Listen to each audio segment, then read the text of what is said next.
একটি দূরবর্তী বাংলার গ্রামে এক পুরানো বটগাছ ছিল, যা এক পরিত্যক্ত মন্দিরের মাঝে দাঁড়িয়েছিল।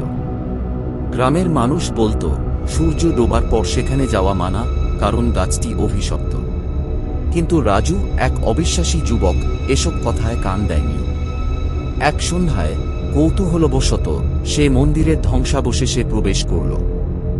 বাতাস বয়ে যেতে থাকল, আর গাছের শিকড়ের ফাঁক দিয়ে ফিসফিস শব্দ ভেসে এল, মৃদু, তারপর ধীরে ধীরে স্পষ্ট হয়ে উঠল। চলে যা, যতক্ষণ সময় আছে। কণ্ঠস্বরগুলো বলল। হঠাৎ বাতাস হিমশীতল হয়ে গেল, আর বটগাছের ছায়া অস্বাভাবিকভাবে প্রসারিত হতে থাকল। রাজু পালাতে চাইল, কিন্তু সে দেখল তার পা যেন জমে গেছে। শিকড়ের ফাঁক থেকে এক কঙ্কালসার হাত বেরিয়ে এলো, তারপর এক মৃতদর্শন, ফাঁপা চোখের ছায়ামূর্তি।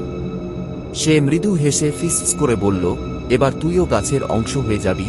বটগাছের শিকড় সরীসৃপের মতো লতিয়ে এসে রাজুর পা পেঁচিয়ে ধরল। রাজু চিৎকার করল, কিন্তু গ্রাম ছিল অনেক দূরে। পরদিন ভোরে মন্দিরের বাইরে পাওয়া গেল শুধু তার জুতো। সেই রাত থেকে বটগাছের ফিসফিসানি আরও বেড়ে গেল, যেন পরবর্তী শিকারের অপেক্ষায়।